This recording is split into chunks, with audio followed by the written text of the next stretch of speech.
Welcome to another episode of Super Ugly Paranormal Stories, brought to you by the good, the bad, and the super ugly. For more viral content, endless giveaways, cash opportunities, and more, be sure to visit goodbadsuprugly.com. The memory of the place doesn't come to me all at once. It comes in pieces, like fragments of a bad dream you try to shovel back into the hole they crawled out of. It's been 6 months, and I still sleep with the lights on. My name is Leo Kovacs. I'm 31 years old, and I used to fix things, starting with my nerve and ending with my understanding of how the world works. There's a crack in my reality, and the draft coming through is cold as a grave. I need to tell someone. I can't tell my friends. They'd smile that tight, patient smile and suggest I take a vacation, maybe see someone about the stress. They'd use words like burnout and sleep deprivation, comfortable modern words for a terror that is ancient and jagged. I can't tell my family because the fear in their eyes would be worse than the fear I carry in my own gut. It's a lonely thing, knowing something that would break the people you love. So I'm telling you, the void, because the void doesn't have a face to show its disbelief. It just listens, and maybe, in its infinite hunger, it understands. For a brief, normal time, I was a junior maintenance technician at the 𝗙𝗲𝗹𝗆 Tower, one of those glass and steel spikes stabbing at the sky in a European capital I won't name. You've seen its kind, a monument to money and ambition, a vertical city that never sleeps, its windows reflecting the busy, unseeing world below. My world was the world behind the walls, the grimy, honest guts of the place. I was a kind of doctor for the building's circulatory system of power and data, a blue-collar ghost in a world of suits and salaries. The tower was a leviathan, 40 stories of polished arrogance and 5 basement levels that felt like they were dug into something a lot older and colder than Earth. You could feel the weight of it, a silent pressure on the eardrums of the soul. The first 2 months were a blissful, ignorant routine. I was the new guy, learning the rhythms, the shortcuts, the personalities of the 8 elevators, which one groaned, which one had a door that hesitated. Then I noticed it. It was a small thing, an absence, a zero in the symphony of daily life. In the work orders, in the daily chatter, floor 29 didn't exist. Other empty floors had weekly checks, the occasional pest control sweep, the hum of life support keeping them ready. Not 29. It was a void in the building's schedule, a missing tooth in its gleaming smile, a stillborn floor. Curiosity is a quiet seed. It doesn't need much water, just a little darkness. It planted itself in the dark soil of my mind and began to grow, sending out pale, questing roots. One afternoon, riding his elevator down from 32, the scent of perfume and polished brass in my nose, I let my finger, almost of its own volition, press the button for 29. It didn't light up. The soft, affirming ding that accompanied every other selection was absent. It was a null space, a non-response. I tried every one of the building's 8 elevators, a pilgrimage of increasing unease. Same story. The buttons were not broken, they were disinvited. It was a silence that felt intentional, a parent telling a child, "We don't go in that room." That's when the thoughts started, the kind you get from watching too many late-night movies on a fuzzy channel. I pictured sealed-off laboratories with stainless steel tables, mob hidey holes with concrete floors sloped to a drain, rooms where the walls were lined with soundproofing and regret. I laughed it off, a hollow sound that echoed in the sterile steel box. But the laugh died quickly, because the silence that followed was heavier. But the seed kept growing, fed by the fertilizer of the unspoken. The only person I thought I could ask was 𝗪𝗁, a senior tech who'd been with the tower since they poured the foundation. He had a face like a relief map of a hard life, crevasses around his eyes and a permanent squint from looking at things too closely for too long. He had the cynical, knowing eyes of a man who'd seen the building's dirty secrets and probably mopped up a few of them. I brought it up casually while we were coiling thick orange extension cords in a storage closet that smelled of ozone and old rubber. "Hey, 𝗪𝗁, ever do any work on 29? Buttons are dead. Weird, right?" He froze. It was just for a second, a momentary glitch in the easy rhythm of his movements, like a video buffering. Then he relaxed, but it was a forced thing, a conscious unlocking of his joints. The air in the closet suddenly felt thick, hard to breathe. He said, "It's closed." My voice was flat, devoid of his usual gravelly warmth. "Closed? For maintenance? Since when?" "We don't work there." And that was the end of it. He finished his cable with a sharp final twist, a gesture of such absolute termination that it felt violent. He left without another word, his heavy boots echoing down the concrete corridor. The finality in his voice was a lock clicking shut. And like any lock, it only made you wonder more desperately what was behind the door. And that was the key that opened the door in my head all the way. The seed of curiosity burst into a full-grown poisonous vine. It wasn't just about knowing anymore, it was about seeing. It was about proving to myself that I wasn't just a cog, that I could go where I wasn't supposed to go. It was a stupid masculine pride, the same instinct that makes boys dare each other to enter the haunted house. It's an instinct that gets people killed in stories, and sometimes in real life. So, that Saturday, I went back. The tower on a weekend was a different creature, hollow, echoing, its personality switched off. I told the weekend security guy, a bored kid named Dario with a pimple on his chin, that I'd botched a network setup on Friday and needed to fix it before Monday or the bigwigs would have my hide. He waved me through with a grunt, his eyes glued to a soccer match on his phone, living in a bright, simple world of rules and penalties. The maintenance office was a tomb, silent except for the low hum of the server rack in the corner. I grabbed my toolbox, the metal clinking a nervous percussion in the silence. The weight of it in my hand felt good, familiar, a tool for solving problems. I took the elevator to 28, my heart hammering a frantic syncopated rhythm against my ribs. The stairwell door sighed open, and I climbed the single flight of concrete steps to the fire door leading to 29. It was unmarked, a blank, gray face in a line of identical gray faces. The magnetic card reader was dark, its little red eye blind and dead. I'd learned a thing or two about these old simplex locks. They were temperamental, and their guts were simple. With a screwdriver and a pair of needle-nose pliers, I popped the cover off. The wires were there, colorful and neat, but they'd been snipped. Cleanly, deliberately. A surgical severance. This was no accident. My hands were sweating, slick on the metal tools, but they were steady. I was in the zone, the place where fear and focus meet and have a dangerous, passionate affair. I stripped the plastic coating from the wires, twisted the bare copper together, bypassing the lock's dead heart. There was a small blue spark, a fizz of ozone that stung my nostrils, and then the heavy metallic thunk of the bolt retracting. The sound was obscenely loud in the silent stairwell. I pushed the door open with my foot. It moved with a long, low groan that sounded too much like pain. The first thing that hit me was the darkness. Not the gentle dark of a moonless night, or the city dark softened by a billion distant lights. This was a profound, absolute blackness. A swallowing dark, a negative space. It was midday on a sunny Saturday. The 𝗙𝗲𝗹𝗆 Tower has floor-to-ceiling windows on all sides. Light should have been flooding the space, painting the floor in great, warm, golden rectangles, illuminating dancing dust motes. Instead, there was nothing. It was like looking into a cave or the open mouth of some colossal beast. I flicked my heavy-duty flashlight on. The beam cut a wan, yellow path into the gloom, a tiny lifeboat on a vast black ocean. I wedged my toolbox in the door to keep it from latching, a simple physical tether to the world I knew, and stepped inside. The air was old. It tasted of dust and forgotten time, with an underlying tang of ozone and something else, something metallic and dry, like the smell of a blown transformer.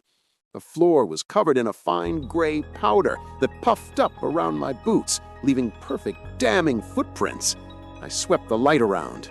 It was an office, frozen in time, rows of cubicles, desks, chairs.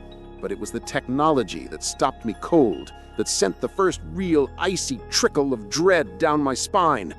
Bulky CRT monitors, their screens dark and deeply curved like the eyes of dead insects. Towering beige computer cases with giant floppy disk drives. Clunky mechanical keyboards with yellowed keys. This wasn't just an abandoned office. It was a fossil, a perfect dust-shrouded snapshot of the mid-1990s, preserved under a bell jar of unnatural night. And it wasn't just the computers. There were coffee mugs, half full of a black-caked substance, pens scattered next to yellowed notepads filled with frantic, faded scribbles. A ratty cardigan sweater was draped over the back of a chair, as if its owner had just stepped away to the break room. A child's drawing was taped to a cubicle wall, the crayon colors bleached to ghosts.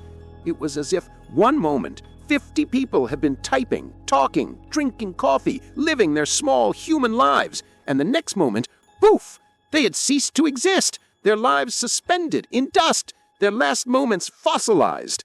I moved deeper, my light dancing over the artifacts. I didn't touch anything. The silence was a physical presence, thick and heavy, pressing in on my eardrums. It was the silence of a vacuum, of a place where sound went to die. I made my way to one of the immense windows, needing to solve the riddle of the dark, to prove to myself it was just a trick, a covering. I shone my light directly at the glass. My initial thought that they'd painted over or bricked up from the outside was wrong. The glass was clean, pristine. My beam punched through it and died. It wasn't just dark outside, it was a swirling, oily blackness. A fog, but not of water. It was a smoke of nothingness, a silent, churning void that absorbed light and hope in equal measure. My light penetrated a foot, maybe two, and was utterly absorbed, as if by a black hole. And in that brief, terrifying penetration, I thought I saw things, shapes moving in the deep, slow and vast and indistinct, like leviathans swimming in a lightless sea. My mind, desperate for a reference, suggested they were the size of buildings, that they had angles that didn't make sense, that folded in on themselves. My bladder felt very, very small. The professional curiosity that had driven me here was gone, replaced by the pure animal need to flee. That's when I heard it. From the far end of the floor, from behind one of the enclosed office doors with its frosted glass panel, came a sound.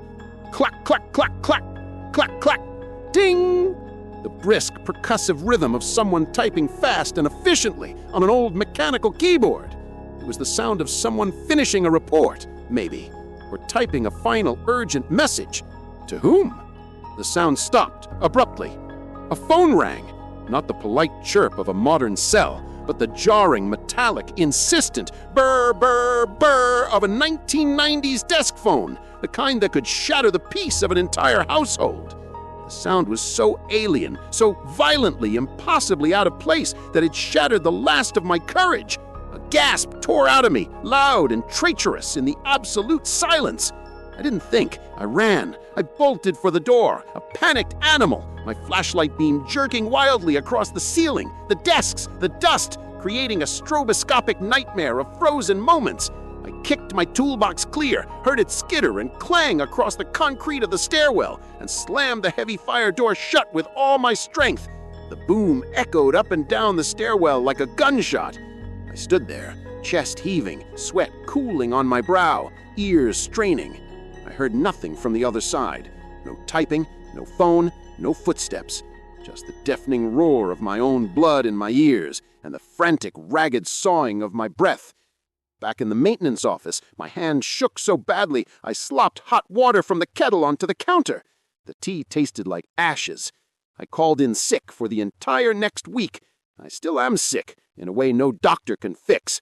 I sit in my apartment and look out at the normal, sunlit world outside, the people, the cars, the clouds, and feel like a fraud. Because I know just a few miles away there's a hole in the world, a stillborn floor in a living building, a pocket of elsewhere. What did I find?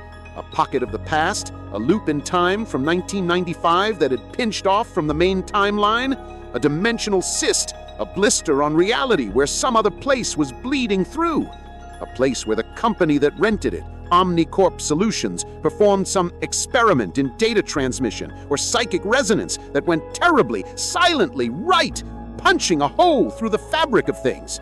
I don't know, but I know the building's owners are in on it. They're not guarding a secret, they're caretakers for a quarantine. They rely on the simple human inertia of not going where you don't have to. Don't ask, don't go, don't look. It's the bureaucracy of the uncanny. And the things in the smoke, the typist, the phone caller, were the echoes, ghosts, or were they the things on the other side of the hole, learning our ways, mimicking the sounds of a dead office, trying to lure someone in to answer that phone? What happens when you answer a phone that rings in hell?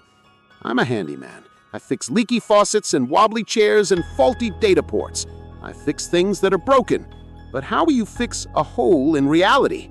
You don't. You don't have the tools. You just pray it doesn't get bigger. You pray the quarantine holds.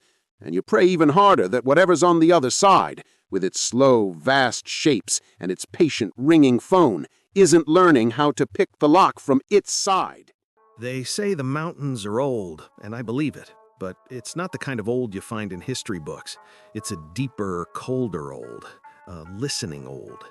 My name is 𝗥𝗲𝗹𝗆, and in the spring of 2005, I went into the Canadian Rockies to escape my life. And I found out it's not a place you escape to. It's a place you get judged.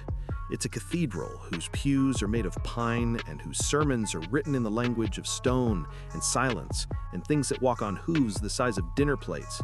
I was broke, adrift, a ship with a broken rudder. I'd quit a soul-deadening job serving overpriced beer to tourists in the town of Whisper Creek, and with my last $100, I rented a week at a campground in Banff. 𝗪𝗵𝗪𝗏 it was called.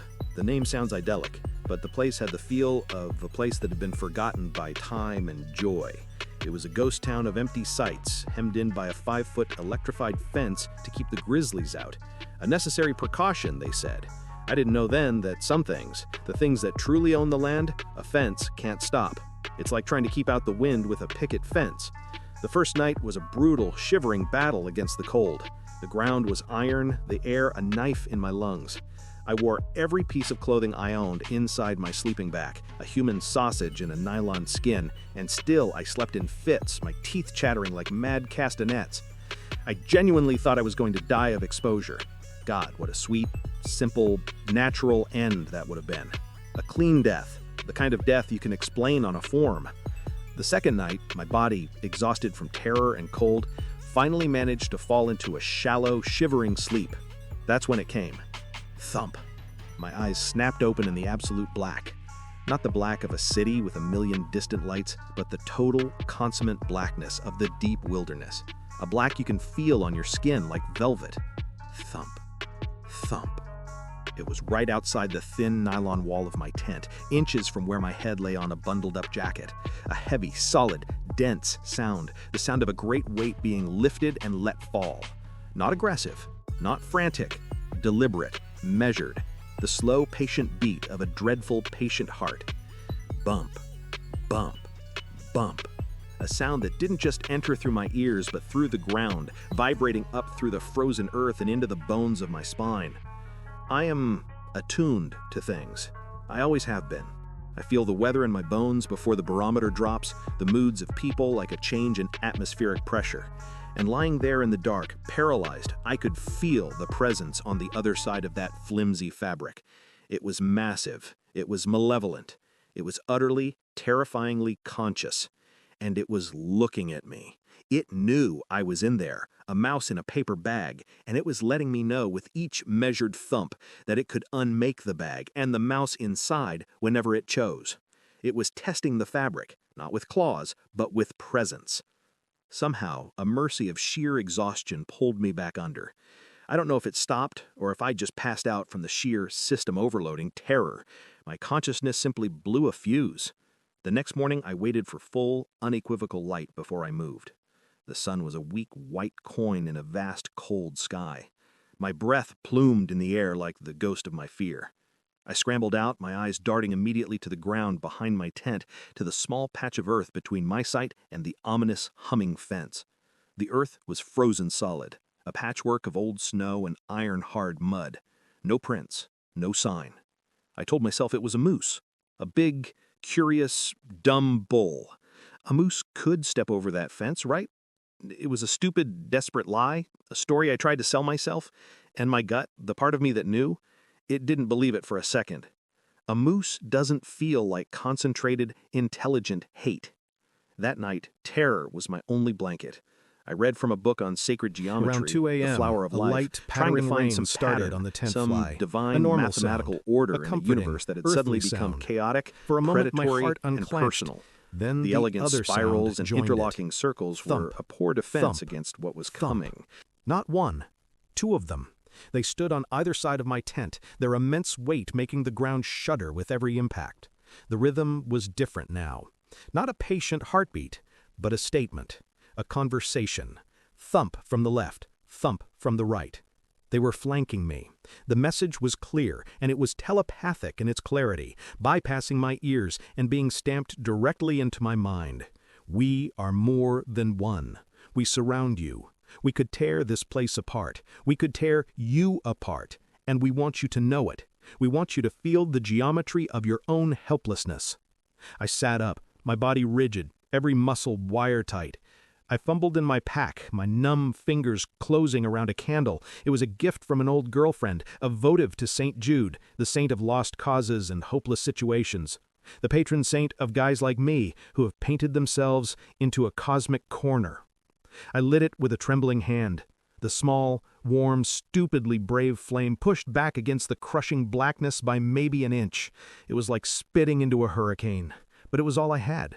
I prayed, not to any Christian god in particular, but to the mountain, to the trees, to the things outside. I tried to make my mind a fortress, a white, glowing sphere of pure will, but it was a sandcastle against the tide of that ancient, listening darkness. I drifted in and out of a feverish consciousness, the thump, thump, thump, a constant, dread-filled metronome measuring out the last hours of my sanity.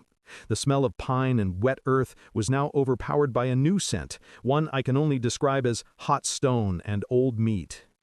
At first light, they were gone. The silence they left behind was somehow louder and more threatening than they had been. It was the silence of a held breath. I unzipped the tent, my body screaming with tension, and looked out. There, directly in front of the tent flap, was a log. Not a branch, a massive, ancient section of pine trunk, 4 feet long and thick as a whiskey barrel, the bark gnarled and bearded with lichen. It hadn't been there yesterday. It was too big for me to roll, let alone lift. It was placed, not dropped. Placed with an impossible geometric precision right in the center of the space before my door. And I knew, with a certainty that bypassed all thought and spoke directly to the reptile brain at the base of my skull, what it was. It was an altar, and they wanted an offering. This was the heart of the terror. They hadn't come for meat. They hadn't come to kill me in my sleep. They had come for a tribute, for acknowledgement, for a transaction. They were the old gods of this place, and I was the transient, ignorant mortal who had camped in their church without paying the toll. The thumping wasn't a threat of violence. It was a demand for worship. I didn't pack my tent. I didn't pack my sleeping bag. Or my cooler. I left it all. I pulled on my boots, grabbed my pack with the St. Jude candle and a few clothes, and I ran. I hightailed it out of that campground, my heart trying to punch its way out of my chest, and back to the staff housing in Whisper Creek, begging for a couch, any couch, from people I barely knew. I went back 2 days later. On the day my rental was up, my car filled with shame that was almost as thick as the fear. My campsite was untouched. The tent, my gear, the empty food wrappers, all of it was there, pristine. No animals had disturbed it. The log was gone, as if it had never been, as if it had been a lesson and the lesson was now over. I packed my things with trembling hands and drove straight back to the city, back to a life I hated. My tail between my legs, a fundamental piece of my courage forever missing, chewed out of me by the silent, thumping dark. I don't think they were animals. I don't think they were ghosts in the chain-rattling sense. I think they were the sentinels, the conscious walking will of the mountain itself. They are the things that were here before the first human foot cracked a twig on this continent, and they will be here long after the last steel tower has rusted to dust. And sometimes, in the deep listening dark, they come to the fence, not to break it, but to remind us that we are just visitors, that we are tenants on a lease that can be revoked without notice. And every altar in the end demands a sacrifice. That weekend, the only thing I had to offer was my pride and my peace of mind, and they took it. They took it all. For more viral content, endless free giveaways, cash opportunities, and more, be sure to visit 𝗪𝗪𝗆 𝗪𝗪𝗆𝗍𝗪.com.